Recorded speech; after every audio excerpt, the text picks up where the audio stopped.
when you first discovered carnivore and when you started doing it and the changes you've seen in your diagnosis of type 1 diabetes. Basically, I'm a type 1 diabetic since the age of 11, and today I'm nearly 33 years old. And when I started with that, so I was really going through the official guidelines. I've been told to eat everything I want, not to think about what I eat, just to remember to press on the insulin pump, it was back then, to press the right numbers. And basically what happens that your numbers and your blood glucose numbers, they can get from 40 to 400, and it's a whole roller coaster. And when you get to these points, you also feel really exerted, and you're exhausted also, and your muscles and everything, and your brain fog and every other symptom is really constant with this roller coaster of blood glucose. And eventually, when I got to diabetes ketoacidosis, which almost cost me in my life, basically, I found that low carbohydrate diets can really gain back the control over this incredible phenomena that is incredible sometimes in a bad way, that people always told me that it's uncontrollable. So that's what gave me the control. And I was also experimenting with a lot of carnivore diet, of course, and also the low carb diet. And if some of your listeners or you may be familiar with Dr. Richard K. Bernstein, which he basically the father of diabetes, and today he's 90 years old with type 1 diabetes, and he still live and he still practice his medicine in New York, next to New York in his clinic. Still to this day is celebrating 90, and he given that basically to the fact that he's been low carber for nearly 70 years. So that's what led me to all of that journey, and that's also what led me to study nutrition, which I'm now certified nutritionist, to pass that knowledge to any diabetic and anyone in the world, actually, that the significant effect that food has on any aspect of my life. You know, it affected my emotions, my mood, my relationship with people, with the people I love, with my family. They noticed the change. They noticed that I'm much more concentrated. I'm much more sharp. I can sleep less and work for 12, 14 hours a day, and even to work out in the time. And I got it completely under control, and my blood glucose is now for almost 8 years is completely predictable, which that is the real gift of this diet. So what made you discover this? Like what was the thing when you're like, and what was the feeling in your mind when you first thought, wait, I don't need to eat any carbs? Like, I've been lied to my whole life. They told me, you know, the bottom of the pyramid, I don't know if y'all had the food pyramid over there, but the bottom of the food pyramid's all grains and it's all just garbage, and the whole pyramid's pretty much garbage. Even my plate is all garbage. When did you come to that realization?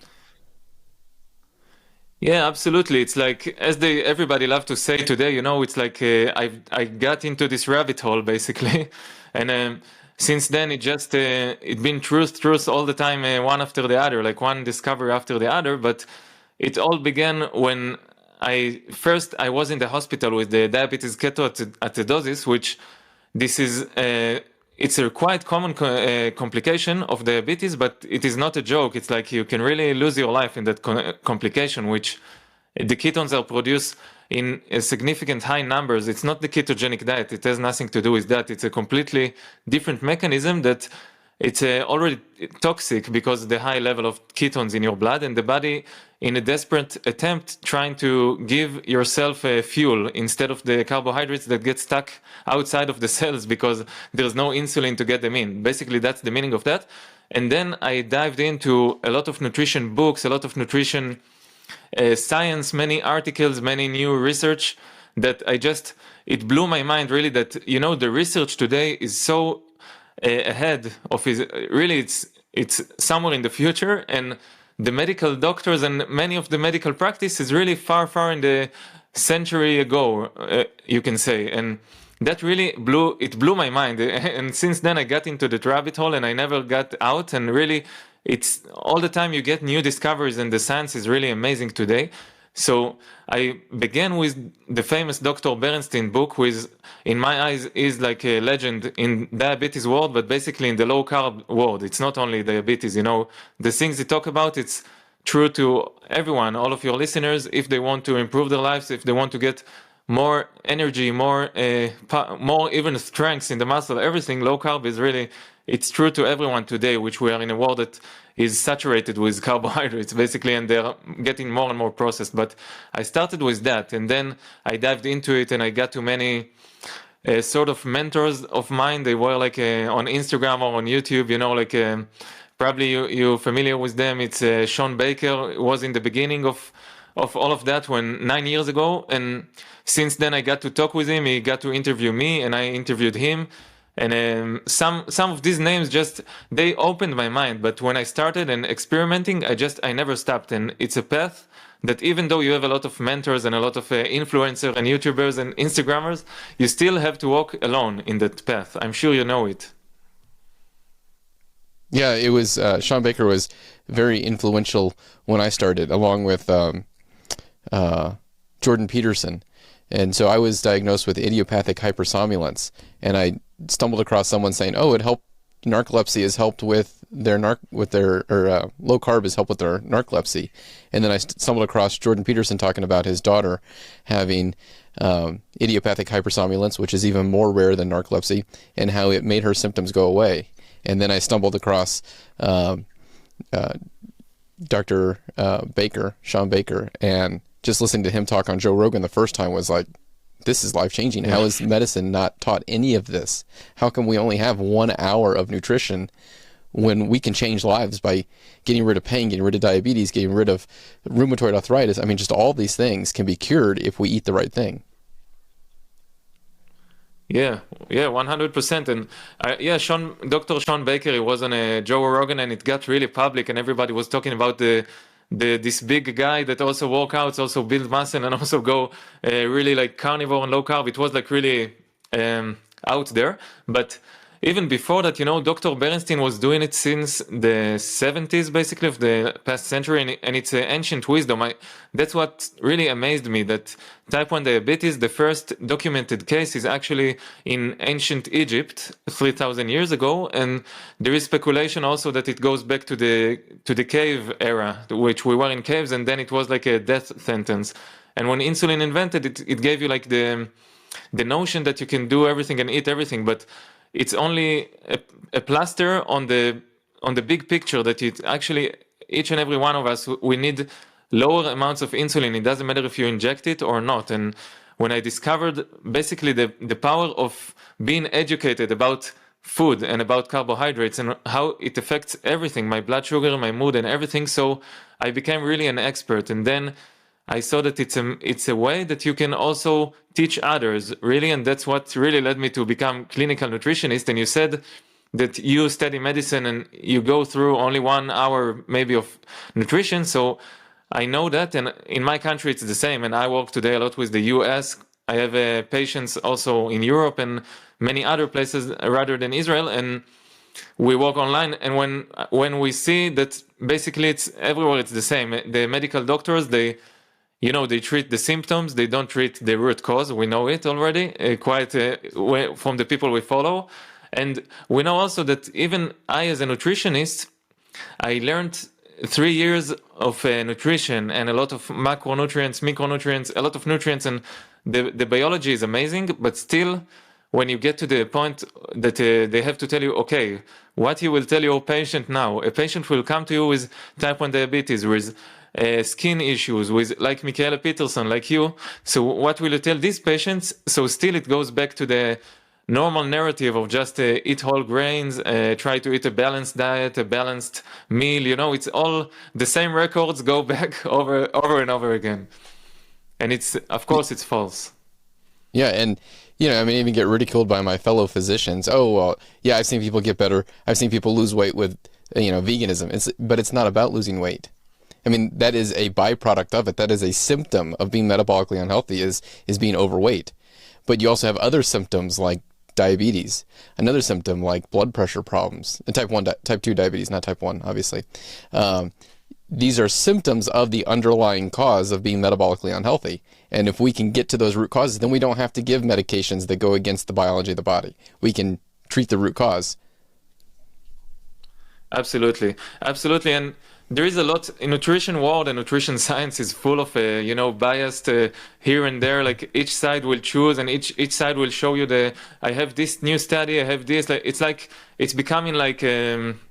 It's not really the meaning of science. The meaning of science is actually always to question and not to go by, look, I have this one paper here that I proved you wrong. It's more, as you say, we need to get to the root cause of basically of all of our modern life, like what got us here. And of course, when a person will go vegan, or even if you will go fruitarian, sometimes it's the fact that you're just limiting your food consumption will make you feel better, because today we are saturated with processed carbohydrates, as we said, processed food, and we get full of that. So of course, when we restrict a bit, doesn't matter in what approach, we will feel better. But the real question is what will last for many years now. We are a generation that is more like we want here and now, but we need to see the big picture. It's not like I became a vegan 2 months and look, I feel amazing.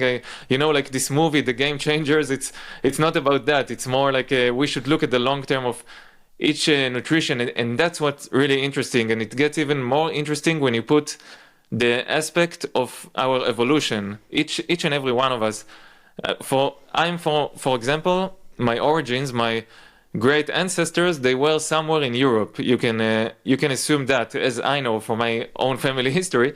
So it will make sense they were fed more with a chicken, maybe they had some milk, they had some probably a lot of eggs. I assume that, okay? And when I see this evolutionary context, I can't really now become, to go live by the beach and to eat only fish all day, or people forget the evolutionary context, and it's very important, because we see now that people become carnivore and they feel amazing, but they get iron overload, for some example. That I see it a lot with my patients, and I have some experience with that in lab results and many other factors. And basically, we need also to remember that, so it's not only there is one diet for all. It's evolution. It's to know your body, know biology, and the rest is you can try. So, when you started controlling your diabetes, and I say it that way because you have type 1, and I've seen type 1 diabetics also get this. I don't know if it's a real thing, if it's really called like type 1.5, because there is a type 1.5. I think it's different, but this is where you're type 1, but now you're insulin resistant type 1, and so instead of being what type 1s are typically thin body habitus, now they become obese because they've made themselves insulin resistant, because they just eat whatever they want and they just inject more insulin. And I've actually heard some patients say, yeah, my endocrinologist said just put more insulin in if I eat a piece of cake. It's like, oh my goodness, that's the wrong answer. Yeah, absolutely. I've been there when in the times before I changed my diet. I'm diabetic now, type 1 diabetic, for nearly 24 years, and for the first 15 years or 16 years, I was walking around eating whatever I want. I could eat cakes, I could eat desserts, I could eat a lot of pasta. It didn't care to me whatsoever. And I just injected the insulin that I take, which is basically more or less the same for our body as a pancreas insulin, as a produced insulin in the body. And what I saw that, yeah, you can get much, if higher blood glucose, it leads to even higher blood glucose than to start from, and it's like a vicious cycle. And if you saw me before I changed my diet, you wouldn't say that I look like a sick person. I have to be honest with you. I wasn't obese. You wouldn't see that on me, but I can tell you very clearly now that I had metabolic syndrome.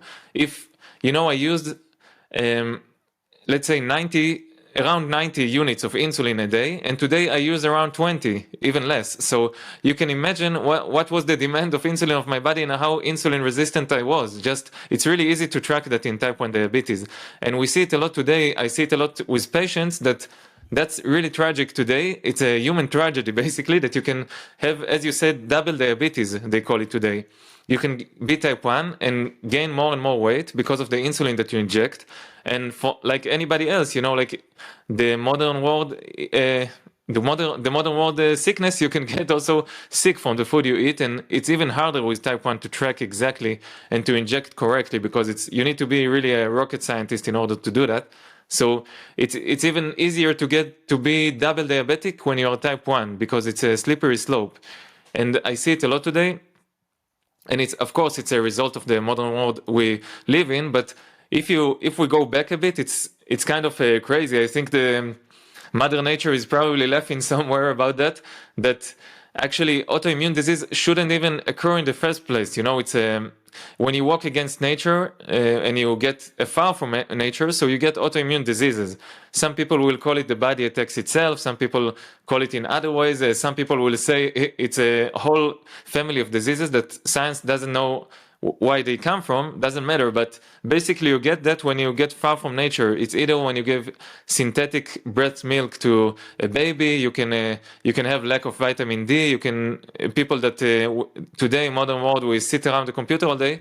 So you get the autoimmune disease, you get type 1 diabetes. We invented insulin to treat it, and then people today they get type 2 diabetes on top of their type 1 diabetes. So that's really like it's insane. And for me, I want to minimize my problems in life. So basically that's what carnivore diet and low carb diets of any kind got me to. It doesn't have to be pure carnivore, we can talk about that, but when I really limited my carbohydrates, the magic happened, and I saw that every day my blood glucose become really predictable. It gets really easy, and you only need to match the doses of insulin, which that's pretty easy. Any child can do it. And then you see, wow, it's amazing. I check my blood glucose, it's 80 milligram per deciliter now. 2 hours later I check, it's 95. 2 hours later it's 78, and that's the magic really for uncontrollable disease that used to be considered, at least. So how do you start educating patients on carnivore? What are some of the things that you say to try and get people on board? I mean, your story is very compelling, but what other things do you teach people that, like, hey, this is the way, the only way really to have absolute control over this, as you should? You know, all the time I see, when I meet a new patient, I see him as myself like 10 years ago. That's what I'm trying to do. So I basically invite everybody, and also all of your listeners, if they're still considering, just give it a shot. You know, take 1 month, start with 2 weeks and continue to 1 month, and then look how amazing you feel, and then continue. It doesn't have to be so strict, but what I love about carnivore, and I use it a lot of times, especially with obesity and things that need urgent care. So it's like it's first line treatment, carnivore. And then what I really love about it, it's that it's an elimination diet. Everybody knows that. It's like the best way to see if you're susceptible to anything. So you try that. And then the best thing, especially for obese people and the people that have excess problems, it's not problems of lack of anything, it's more like excess issues. So for them, they can see, they can experiment themselves, and that's the best thing. So if a person is really down to the process, I will give him, that's what I will give him. I will give him the elimination path, and I will tell him, okay, start really with the least that you can. Start with a good steak that will make you satiated for many, many hours throughout the day. And then when you feel amazing, maybe you can add some nuts. Maybe you can add a bit. I don't really demonize any food group unless it's really processed. So that's basically the idea. And then each patient is different. You know, we're all different. Each one is a universe, as they say. So I try to walk with the person.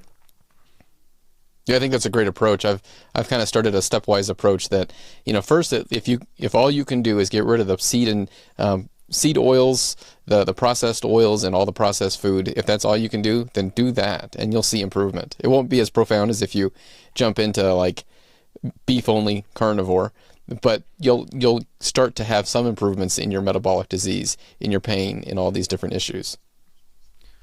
True. And when you check that, when you look at that, really, you can divide foods to the one that they will always be toxic. So as you said, it's seed oils. You can add their processed carbohydrates. You can add basically anything that come in, in a box or in a nylon wrapping. It's always bad unless it's the butcher gave you that in a box or something like that, But if it's from a factory, so usually we can tell there is the things that will be true to anyone. You will not find any expert unless he gets money from the company to advocate for Coca-Cola, drink Coca-Cola. It's like there is some stuff that anyone can agree. And then when you start eliminate that and then eliminate seed oils, processed carbohydrates, you can eliminate all the sweet drinks that we say, all the sodas, the sweet sodas. So when you get down that path, you already done a lot, like 60% the path towards your new body, the new health that you will have. Exactly. I think that's a great plan. Yeah, definitely. And it's important that people like you, doctors and other people, that's I think the power of today's world. You got educated from mentors, I get educated from mentors, and we could choose our path. And now we can get from inside the system, we can change it. And we can, even if you will have a clinic, it doesn't matter what you will really do, but you can affect people in a way that in the past, maybe we, like decades and decades and hundreds of years ago, maybe there wasn't even processed food, so no one really had to be educated because it was natural. But I mean, in the past, like, our parents' generation, our grandparents' generation, they didn't have access to that information. And today we have too much information. We just need to know how to pick it and how to be really well informed and to know how to read science and to have a clear mind and a good instinct, and then we can affect people. That's what matters in the end of the day. And it doesn't matter if it's your family, the 4 people in your clinic, 4,000 people in your clinic, international, stages, or 1 million followers on Instagram. Really, anything matters, and we change it from the inside. Yeah, and I notice when people learn about carnivore and they try it for a month, and then they end up eventually continuing it for much longer than the month, they they sell it. Right? Because their life is so much better. They're like, wow, the pain in my hands that I've had for years is gone now. I don't have that back pain. My depression is better. My anxiety is better. It's just, it's not snake oil. It's not a one fix for everyone, but it almost is, because if everyone has basically the same machinery that we're walking around in, we have to put the right fuel in. And it's so easy to put the wrong fuel in, and that causes everything to get jammed up, if you will. Yeah, and Sam, it's funny that you say it, because here I'm already active for more than a decade as a personal trainer, and almost a decade in this nutrition field, and then I became clinical nutritionist, and I had a lot of conversations in Hebrew with other Israeli influencers, and we talked about it a lot. We called it in Hebrew it's like the Messiah feeling, that when you find a new diet and you have this feeling, it's like you're telling yourself, wow, it's amazing, like how no one ever told me about it. Like, it's crazy, it's insane what I'm going through. Like I'm clear in my mind, I'm happier, I can be more tolerant, my thoughts are clear, everything is clear, it's wow, it's like I'm becoming like an aircraft, my body is like, it's insane. And then you have the notion that you have to shout it from the mountain, you have to tell everybody, because it's also come from a pure place that you really want to help the people you love. You want to help your inner circle and to show them this way the same, because it's amazing. You don't pay for anything. You don't need any medication. You change what you eat, you change your entire life. It's insane. And then it's really common that in the first year, the first 2 years, you get to talk to people. You talk to the people you love, to your girlfriend, to your friends, and you try to convince them. And then there is another phase of this change that you see that people usually they don't want to change if it's not urgent, and they won't do it unless either the doctor will tell him, okay, it's now or never, or they will get to themselves to like the rock bottom. And basically people they change slowly, and people they want the change to come from them, and they don't want anyone to preach them too much unless they're already interested in that. So I know this Messiah feeling, and everybody experienced that also. But then there is it's an evolution of a change also. And then you see that the people that want, they will come. The people that, the true seekers, they will find you anyway. It doesn't matter to them if you don't have to shout it to them. And that's really the secret, because if you get, to our parents' generation, again, our grandparents' generation, they already, they are coded. They're really coded to some foods and some habits that some of them even admit that it's bad for them. But you can't really force the change on them. Yeah, that's true. I learned that this past few weeks. Yeah, and it's just it's heartbreaking that you want to share this good information that people get so upset with you about it. It's like, but I'm not saying you have to do it. It's just a different opinion. It's a different option. And if what you're doing isn't working because I see that it's not working, and you say doc, I'll try anything, but you're unwilling to try something, then you're not really ready to try anything. I'm sure you've come across that. Yeah, of course. We've been there. We know that, but that's what you need really to realize that some people sometimes it's also a matter of respect, just to respect the respect them, and just you need to show the way. Basically, that's what at least that's what I do. In all of my pages, in my website, my blog, my Hebrew blog. Now I launched all the English channels. I launched my online program in English. Everything is in order to really to educate and to make it easier to other people to understand. I don't want to make it complicated. So as soon as it gets too, as you have to put too much effort on one person to change, then you understand that it's not the way, and your body you will feel it deep inside of you that you maybe spend too much time on this person, and usually it's from the purest place. You really want to pass that notion to other people because it's amazing. It's not you're imposing something good on them, but I know what you mean, and we will need to to be like a torch just to show it. It doesn't matter. As I said, if it's one person, 10,000 or 10 million followers on Instagram that agree with you, you just need to walk the path. And the optimistic message from our conversation now is that it is growing. It's people they got fed up in my country, in your country, in the US, in the Western world. A lot of countries in Europe, people are fed up really with going as ships and to put the responsibility on someone else, to say this thing the doctor will take off, this thing my agent will do, some mediator, that is not really, it's not going to the root cause of that. And people really, they want answers, and there is a reason, if you really think about it, that people like, Sean Baker, as we mentioned, Dr. Paul Saladino, the page, Carnivore Aurelius, all of these pages, they get bigger and bigger all the time. There is a reason, because people are really fed up, and we will get bigger. we the people. Yeah, it is. It's a movement that's growing, but it's interesting because people think it's this newfangled thing, but really we're turning back to our ancient roots. I mean, that's what people ate 10,000 years ago. That's the only food source that was available on every continent that humans lived on in every season. And so if you think about it from a sense like that, it's like, well, we should probably eat what our ancestors ate to get us to here, because what we're doing now is not getting us to where we want to be. Yeah, and it's important to put the message out there that really it's not a trend. We are not doing it. It's not like a Kim Kardashian new nutrition trend or something like that. We're going to the root. We're going to the things that will last for life. It's decades ahead. I will do it also when I will be 80 and 90, if God, if the way will let me there.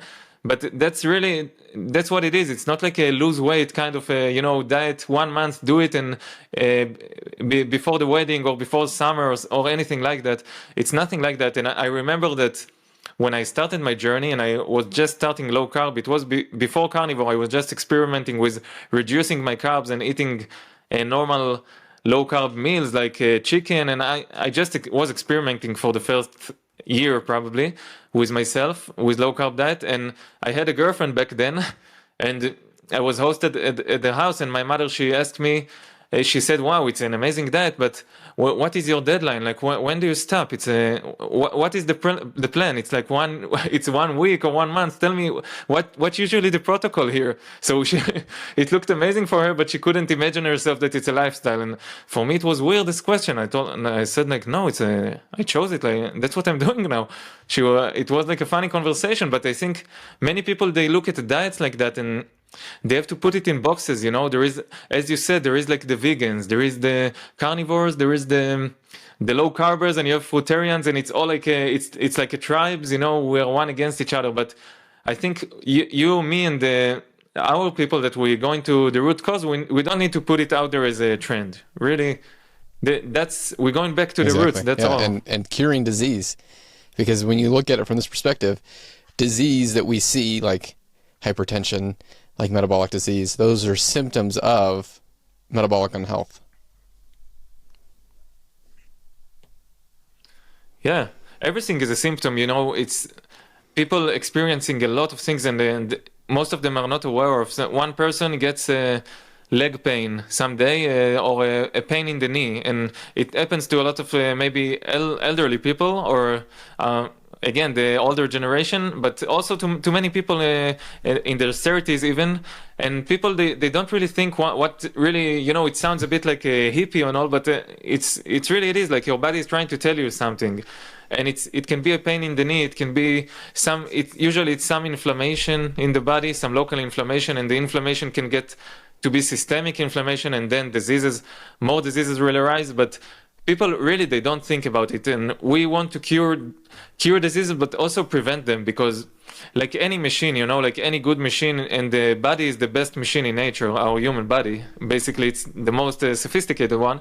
So if you give it the right conditions and optimal conditions, and it's very simple, you don't have to be too complicated, just give it what it knows. It knows the tissues, it knows the molecules of meat, because the body is meat. Also it knows fat, because the body is produced out of fat. Also all of our cells, give it that, and it's not only you will cure disease, you will prevent them, which this is really, like, I think this is the big message of all of these people in this field. Yeah, exactly. It's our GI system is not like that of a cow at all. And the cows have a very different GI system because they eat things that we can't. They have multiple stomachs. Their whole GI is completely different. Whereas our system is more like that of a dog or a cat, which are carnivores. And you think that would make sense to people, but there's still people that say, well, you got to eat, this, that, and the other. Well, you have to have some sort of meat in your diet. Otherwise, you'll never get the essential things that you need. There is no essential carbohydrate, but there are essential fats and there are essential proteins. There is no such thing as in the body as a lack of carbohydrates. You don't have lack of carbohydrates disease. It doesn't exist in nature. But what you do have quite a lot actually is a lack of protein. Many diseases get out of lack of protein. Actually, most of the third world, like the poorest country in the world, they suffer a lot from lack of protein. But you never heard of lack of carbohydrate disease, because it's very simple. Our liver produces the glucose basically 24/7. As long as we breathe on this planet, in this life cycle, our liver will keep producing glucose in the amounts that we exactly need, and it does it. It's very delicate regulatory system that our body is regulating on that very, very carefully. It will never stop. But what we need actually, it's the protein and fat, because these are the building blocks. It's very simple. And when nature, everything in nature really recognize real. Like our body wants the same tissues. It wants to get the same building blocks. And it's true what you said, that the cow and many other animals, they found a way to go over that. And you have also herbivores animals, of course. You got everything like the gorillas and many other examples. But yeah, us human beings, that's how we live. We need our tissues. Also, cats are basically all the cats family in the mammal kingdom. It's like they are the ultimate carnivores.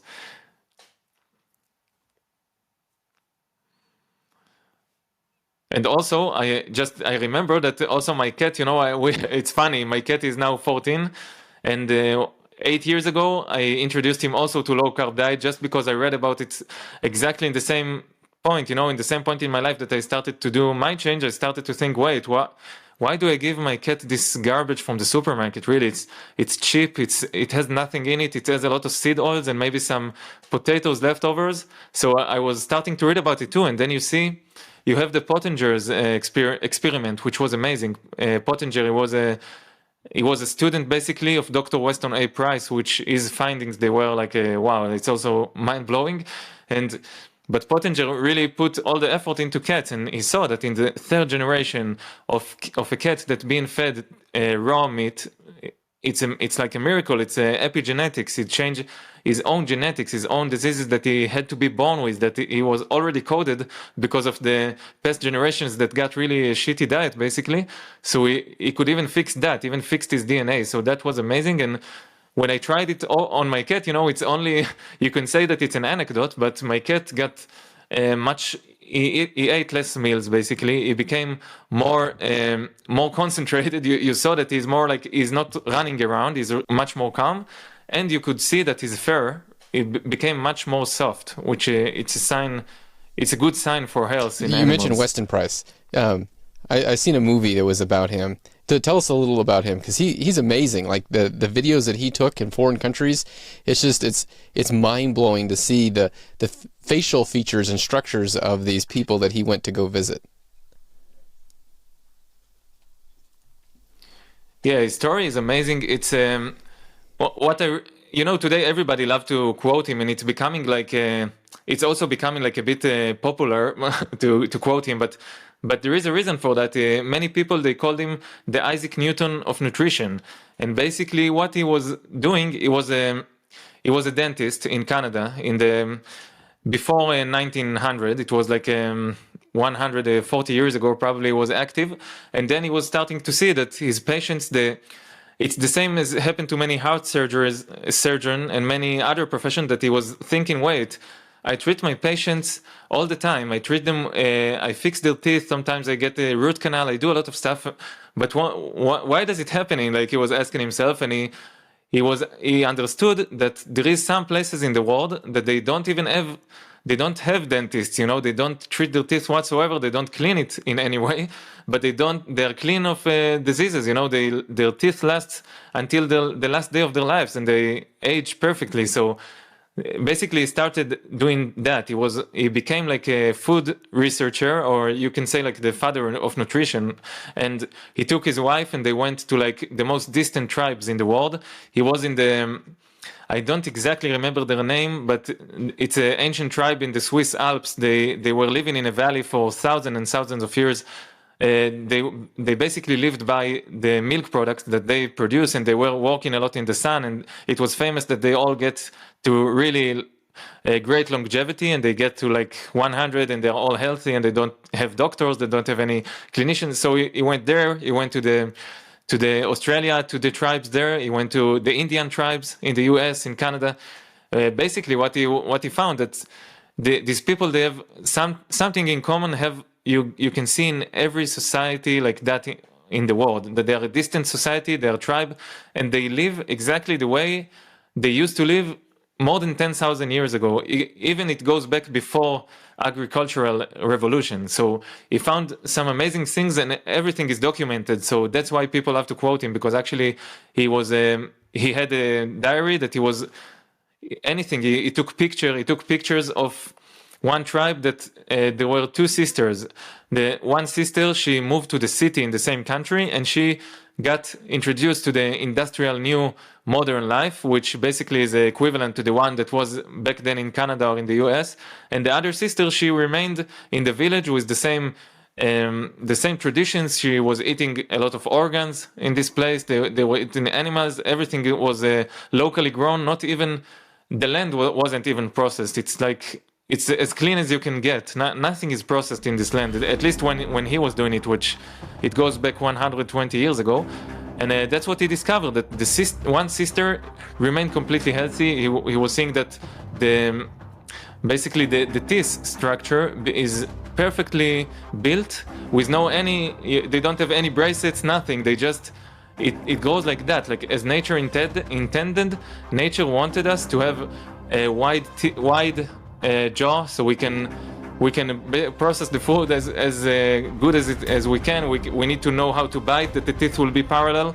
And the sister that remained in the tradition ways of living, which was a lot of organs, a lot of meat, a lot of locally grown products, nothing processed, so it became perfect, like a perfect artery of teeth really. And the other sister, he saw a lot of tooth decay, he called it, a lot of canals that she had to go through, and everything is documented. He took like hundreds of pictures, and he was comparing between one member of the family and the other, and it's all the same DNA. The only thing that different is really the lifestyle. And today it's implementable. You can take everything that Weston Price discovered and you can implement it today as far as you can. You can go to the growers, to the farmers, to the people that really, what they put there, that they don't put pesticides, that they locally grown their meat, the grass-fed meat. You can implement as much as you can, and I know that today you have the Weston A. Price Foundation that they're actually doing it, and you have people like Dr. Sarah Campbell, some others there that are really active, and it's still going on. Like his heritage is still living. That's wonderful. Well, Tomer, I need to start wrapping up. Where can people find you and your information and get plugged into your movement, what you're doing, your tribe, if you will?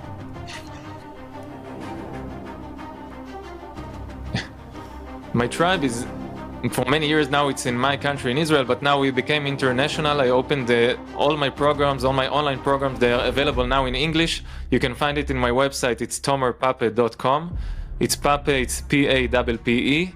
And all my channels are now also available in English. We got them launched recently. It's Normal Blood Glucose, so I call it Normal Blood G. Sounds really cool. And you can find it Facebook, Instagram, that's the name. I invite everybody to go there. It's also carnivore, it's also for diabetics, to balance your blood glucose, everything that really matters. Thank you so much.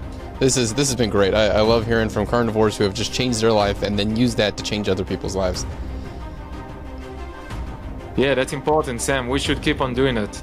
Yeah. Thank you so much, Tomer. Thank you for having me. God bless you.